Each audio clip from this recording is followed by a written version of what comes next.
ọ̀sẹ̀ ìkúnlẹ̀ òrìṣà wáyé ní ààfin àrẹ̀mọ Ọbàtálá Olúfọ̀n ti ìlú Ifọ̀ Ọ̀ṣun. ẹ̀ẹ̀kan lọ́dún ni ọdún yìí máa ń wáyé tí ó sì máa ń bọ́ sí ọjọ́ ọ̀sẹ̀ Ọbàtálá. ọdún yìí máa ń wáyé ní okùn ọjọ́ márùn-ún tí kábíyèsí Olúfọ̀n máa ń lọ bọ odò Ọ̀wálá.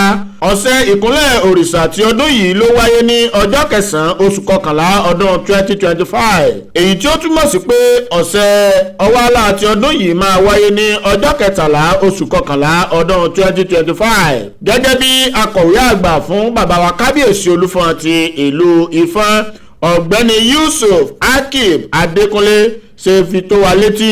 wọ́n ní gẹ́gẹ́ bí àwọn ọ̀sẹ̀ mìíràn ṣe pàtàkì ní ààfin àrẹ̀mọ Ọbàtálá náà ni ọ̀sẹ̀ ìkúnlẹ̀ òrìṣà ṣe pàtàkì. ọ̀sẹ̀ ìkúnlẹ̀ òrìṣà jẹ́ ọ̀nà kan tí ó ṣe pàtàkì tí kábíyèsí máa ń gbà láti wúre fún ìdàgbàsókè ìlú Ifọ̀ Ọ̀ṣun, àti pé ó jẹ́ ọ̀nà kan gbòógì tí àwọn olóyè Olúfọ̀n fi máa ń bu ọlá àti àpọ́nlé fún Olúfọ̀n ti ìlú Ifọ̀ Ọ̀ṣun. bákan náà ni ọ̀sẹ̀ ìkúnlẹ̀ òrìṣà máa ń fi ipò àwọn olóyè kọ̀ọ̀kan hàn láàfin àrẹ̀mọ Ọbàtálá. nígbà tí ọ̀sẹ̀ ìkúnlẹ̀ òrìṣà bá ń lọ lọ́wọ́, àwọn abọrẹ̀ Olúfọ̀n tí a mọ̀ sí ìlàrí òrìṣà ló máa ń síwájú. àwọn olóyè oníke máa ń tẹ̀lé wọn kí ó tó wá kan àwọn olóyè mìíràn. lẹ́yìn náà ni àwọn agbádà máa wọlé tí olóyè afín sì máa wọlé gbẹ̀yìn.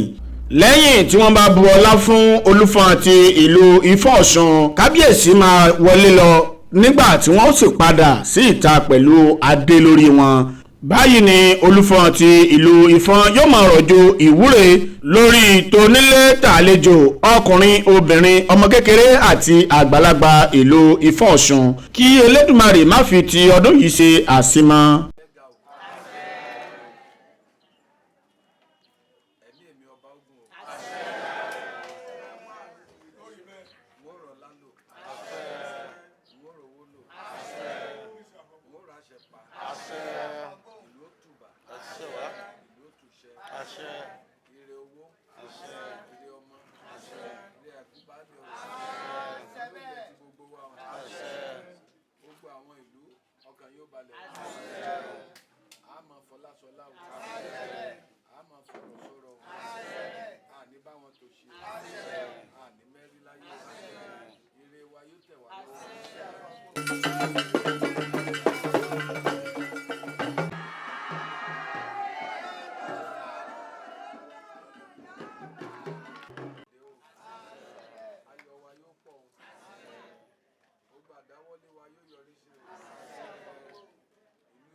ìlú mi tó ti bí mi lọ́mọ, ìlú ńlá ni, ìlú tí kò sí irú ẹ̀, ọba kẹwàá níbi ibẹ̀.